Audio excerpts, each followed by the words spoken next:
One stone, many stories, a jewel that crossed oceans, courts and conspiracies. They call it the Orlov. They say it once gleamed as the eye of a god. Later it glittered at the center of imperial power. Its true story, a tangle of myth and record, reveals how gems can bend history. Where did it originate? How did it reach Europe and Russia? What did it mean for Catherine and for the Romanovs? Legend says the Orlov once gleamed as the eye of an idol in an Indian temple, a sacred jewel pried away in darkness. The record is less certain, but the diamond's form is unmistakable. A domed, rose-cut gem shaped like half a pigeon's egg, with facets that catch the light in ancient patterns. Its weight is staggering, approximately 189 carats, a size that has made it a celebrity among gems. In the 17th century, India, especially the Golconda region, produced some of the world's most famous diamonds. European travellers like Tavernier recorded enormous egg-shaped stones in Mughal treasuries.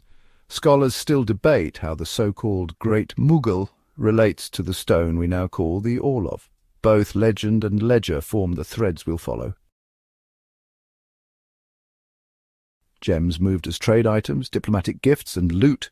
The path from India could run through Persia, Goa, Madras, and onward to European markets and courts. Records hint that the large domed Mughal stone, possibly the same rough that became the Orlov, passed through several hands over decades. Traders and jewelers debated whether to recut or preserve the great gem. One account places the stone in a Persian merchant's hands by the 1770s, where it was offered in St. Petersburg. Count Orlov, a powerful noble and once the Empress's lover, allegedly purchased the diamond and presented it to Catherine as a reconciliation gift. Whether love or politics, Orlov's gift had a purpose: to restore favour and to create a symbol. Catherine accepted the gem, and it was immortalized as part of imperial regalia. In 1774, the Orlov was set into the head of the Imperial Sceptre, a visible sign of monarchical authority. From that time, the Orlov remained part of the Romanov regalia, encrusted in gold, framed by smaller stones, and shown to the world as an emblem of empire. Beyond carrot and clarity, the stone became a political image, an emblem of rule, prestige, and the personal narratives of the Romanovs. Even sovereign jewels are not immune to mishap. Accounts tell of the stone briefly leaving its setting for inspection and of the sometimes chaotic movements of crown treasure during revolutions and wars. Today, the Orlov is preserved in the Diamond Fund at the Kremlin Armory in Moscow, presented to the public behind glass as part of Russia's imperial heritage.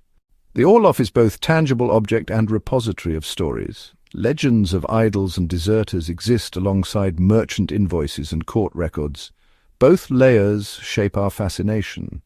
Big gems do more than glitter. They become motifs in literature, politics, and popular imagination. Precious stones outlast empires. The Orlov remains, a silent traveller bearing witness to centuries of power, passion, and myth.